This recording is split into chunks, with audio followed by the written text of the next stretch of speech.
ദക്ഷിണ ഭാരതത്തിലെ ജലതർക്കങ്ങൾ പരിഹരിക്കാൻ നിർദ്ദേശങ്ങൾ മുന്നോട്ട് വെച്ച് ആഭ്യന്തരമന്ത്രി അമിത്ഷാ. പരസ്പര സംഭാഷണത്തിലൂടെയുള്ള ക്രിയാത്മക പരിഹാരമെന്ന അമിത്ഷായുടെ നിർദ്ദേശത്തെ ദക്ഷിണ മേഖലാ കൗൺസിൽ യോഗത്തിൽ പങ്കെടുത്ത സംസ്ഥാനങ്ങൾ സ്വാഗതം ചെയ്തു. സ്വന്തം ചെലവിൽ മുല്ലപ്പെരിയാറിൽ പുതിയ അണക്കെട്ട് നിർമ്മിച്ച ജലം പൂർണ്ണമായും തമിഴ്നാടിന് നൽകാമെന്ന് മുഖ്യമന്ത്രി വി.ഡി. സതീശൻ യോഗത്തിൽ അറിയിച്ചു.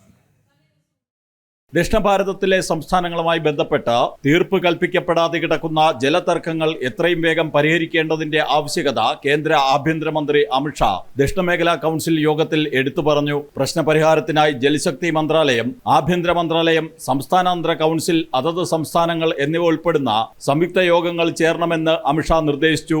അതേസമയം മുല്ലപ്പെരിയാറിൽ പുതിയ അണക്കെട്ട് വേണമെന്ന സംസ്ഥാനത്തിന്റെ നിലപാട് മുഖ്യമന്ത്രി വി.ഡി. സതീശൻ യോഗത്തിൽ അറിയിച്ചു. പുതിയ അണക്കെട്ടിന്റെ മുഴുവൻ ചെലവും കേരളം വഹിക്കുമെന്ന് മുഖ്യമന്ത്രി വ്യക്തമാക്കി. പുതിയ ഡാം എവിടെ നിർമ്മിക്കണമെന്ന് തീരുമാനിക്കാനുള്ള പൂർണ്ണ അധികാരം തമിഴ്നാടിന് വിട്ടു നൽകാമെന്ന് മുഖ്യമന്ത്രി പറഞ്ഞു. പുതിയ ഡാമിൽ നിന്നുള്ള വെള്ളം പൂർണ്ണമായും തമിഴ്നാടിന് തന്നെ നൽകാമെന്നും കേരളം ഉറപ്പു നൽകി. എന്നാൽ നിലപാട് മാറ്റാൻ ഒരുക്കമല്ലെന്നാണ് തമിഴ്നാട് ആവർത്തിച്ചത്. ജലനിരപ്പ് 152 അടിയാക്കി ഉയർത്തണമെന്ന് തമിഴ്നാട് മുഖ്യമന്ത്രി സി ജോസഫ് വിജയ് പറഞ്ഞു. ജലനിരപ്പ് 152 അടിയാക്കിയാൽ മാത്രമേ തമിഴ്നാട്ടിലെ കാർഷിക ആവശ്യങ്ങൾക്ക് പ്രയോജനപ്പെടുകയുള്ളൂ എന്ന് വിജയ് കൂട്ടിച്ചേർത്തു.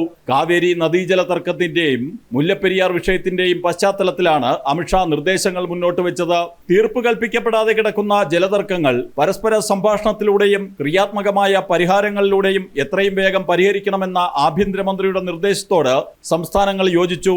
ആന്ധ്രാപ്രദേശിനും തെലങ്കാനയ്ക്കുമിടയിലുള്ള ആസ്തികളുടെയും ബാധ്യതകളുടെയും വിഭജനവുമായി ബന്ധപ്പെട്ട വിഷയങ്ങൾ ആഭ്യന്തര മന്ത്രാലയവുമായി കൂടിയാലോചിച്ച് പരിഹരിക്കാൻ ഇരു സംസ്ഥാനങ്ങളും സമ്മതിച്ചു.